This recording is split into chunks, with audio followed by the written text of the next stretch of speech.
Cruise Loch Ness welcomes you on board the Royal Scot, a custom-built cruise ship that complies with the British Maritime and Coast Guard Agency regulations. For your comfort and safety, please listen to the following safety announcement. In the unlikely event of an emergency, please listen carefully to the instructions given through the vessel's PA system and the directions given by crew members. Life jackets are stowed under the seats and in the two marked boxes on the lower back deck, on the upper deck, and in the saloon. Instructions on how to put these on are clearly displayed in the saloon and in the wheelhouse window. Crew members will assist you if required. Life rafts are located on the top back deck. These will deploy automatically or manually, and crew members will assist and instruct you on boarding them.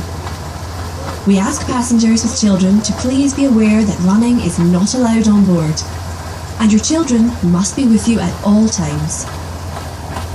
Please use the rubbish bins throughout the vessel, and never discard your rubbish over the side. The Royal Scot is a no smoking zone, so there is no smoking anywhere on this vessel. We have a bar on the lower deck with a good selection of beers, souvenirs, and of course, malt whiskies. Toilets are on the starboard side for the ladies and on the port for the gents.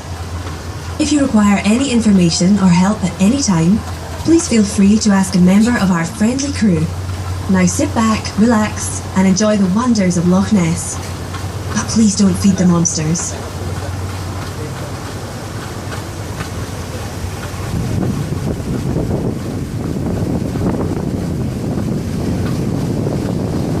We are now sailing upon the world-famous Loch Ness, and to our right-hand side you will see a large building. This is the famous Fort Augustus Abbey. The abbey was originally built as a fort in 1729 by General Wade, who stationed there a garrison of 300 men in an attempt to clean up the rebellious Highlands. In 1746, the Jacobites had a lucky strike on the fort. The first cannonball fired landed in the powder room and blew up a large chunk of the defences. This resulted in the fort being captured by the Jacobites and the English fleeing for the hills. After the Battle of Culloden, the much-hated Cumberland's redcoats were stationed there to suppress any further uprisings. In 1834, the last of the cannons were removed from the fort and it was finally sold in 1867 to Lord Lovat.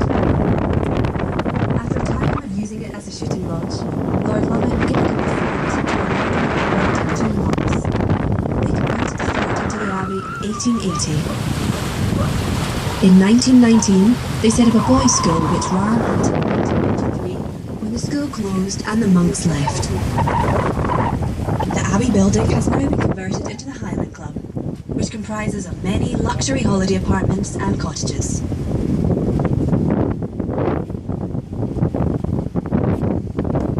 Ahead of us you will see the tail race from the ʻlʒx hydro power station. Work on the power station started in 2006 and was finally completed in 2009 when Queen Elizabeth II opened it on the 29th of June.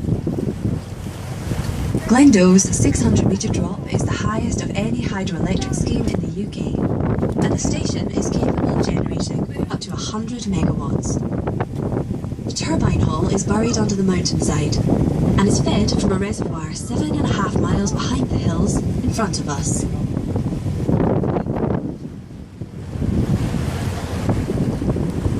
Loch Ness is not only famous for its monster sightings, but also for its monster dimensions. Loch Ness is almost 24 miles, or 38 kilometres, long. It holds more water than all the lakes and rivers of England and Wales put together. That's a staggering 260,000 million cubic feet of water. In other words, you could fit the entire world's population into the loch an amazing 10 times over. Its deepest point is around 860 feet, or 260 metres, about the same as 5.5 Statues of Liberty standing on top of each other. On average, the loch is about 3/4 of a mile in width, but at points it reaches over a mile wide. The average water temperature is 5 degrees centigrade, or 40 degrees Fahrenheit. Over the summer it gets as warm as 14 degrees, or 60 degrees in Fahrenheit. Ice never forms on the loch due to its large volume of water. Have a look up the loch. To give you an idea of its depth, it's deeper than the hills you can see on the right-hand side. You will have noticed that the water is very black. This is because it is stained with peat particles, which run off the hills with every shower of passing rain. This gives the loch a visibility of around 10 to 12 feet, or 3.5 metres, which only adds to its mystique.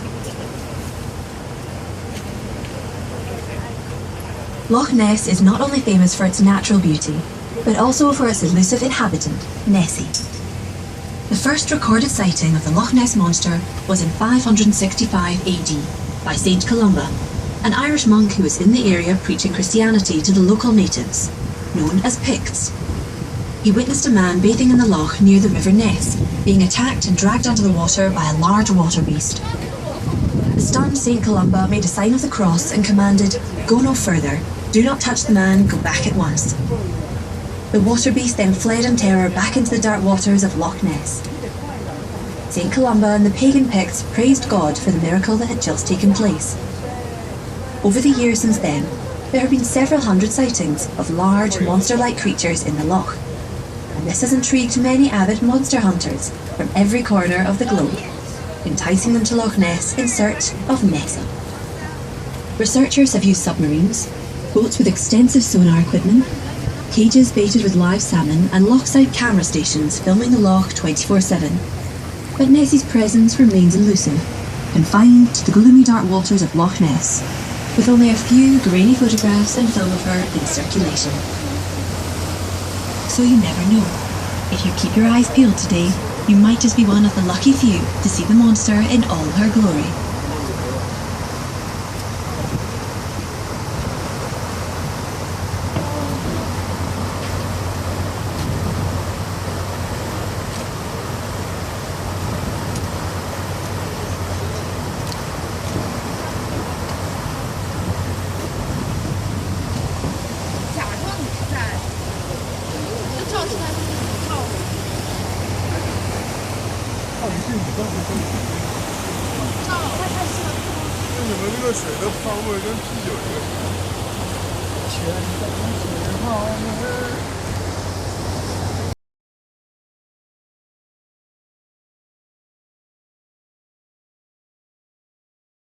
Hidden in the cave for several months, his wife and village folk bringing him food and supplies. Eventually, the redcoats gave up looking for him and moved on to search for other quarry. Because the road along the shore is around 6 miles away, the animals that live here are totally wild and undisturbed. Keep your eyes peeled and look out for wild goats and deer. If you're lucky, you might even spot an eagle. For those of you on the top deck, if you come to the bottom deck, we are about to start a presentation on using our sonar equipment on Loch Ness. If you have any questions about the sonar equipment that we use, or Nessie herself, then please come down.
into the hills on the left-hand side, you'll be able to see a large white building. This is Caledonian Lodge and was built in 1908 by the Hambro family, wealthy merchant bankers from London. The lodge has an unparalleled view of the loch and was one of the first houses in the country to be powered by its own personal hydroelectric station. Unfortunately, in 1932, tragedy struck when a motor launch used by the family for travelling on the loch caught fire after an engine exploded. All the family managed to get to shore, with the exception of Mrs. Hambro, who drowned in the freezing waters. Her body was never recovered. Some years later, Mr. Hambro built a monument to his beloved wife from local stone.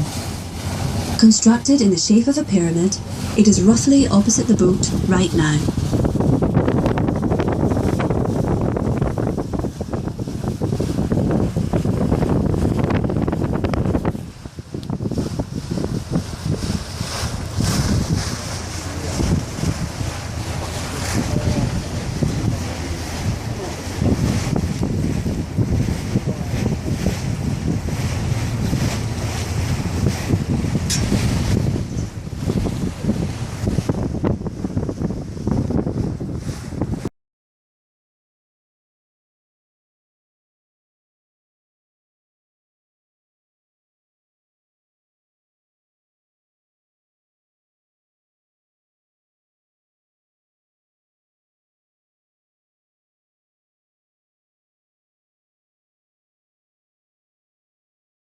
and filled in with stones.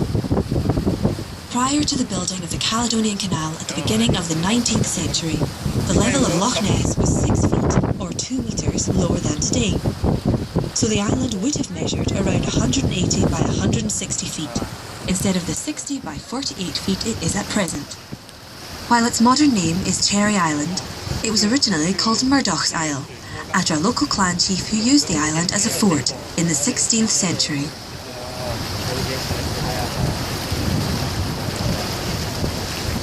Ahead of the boat on the right-hand side, you will see the remains of Fort Augustus Railway Pier. From 1901 to 1946, the Highland Railway Company used to operate a service between here and Glasgow. The line used to carry passengers and freight, but it never made any money.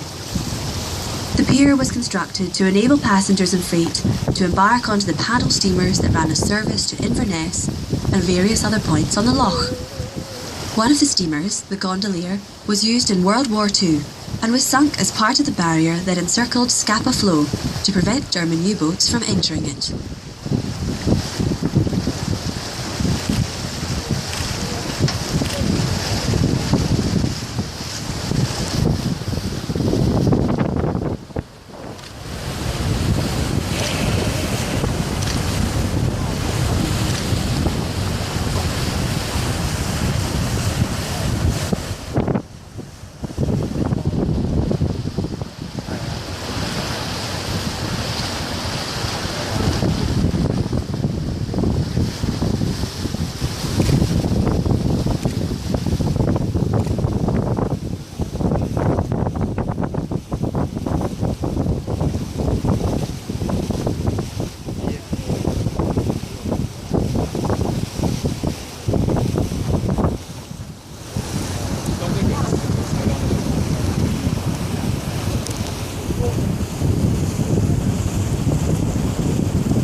Caledonian Canal. The canal opened in 1822 after 20 years of construction. The canal was built by Thomas Telford on request of the British government to make a safe passage from the North Sea to the Atlantic Ocean. This would cut out the dangers of a perilous voyage around the north of Scotland, where storms and French privateers were lurking. Soon after opening, the canal was rendered useless with the advent of steam power, as it was too small for the newer, bigger steamships that were being built. The canal was used to transport cargo and passengers along the Great Glen before our road system was in place. Today, it is mainly used for leisure. The voyage from coast to coast through the canal is some 65 miles.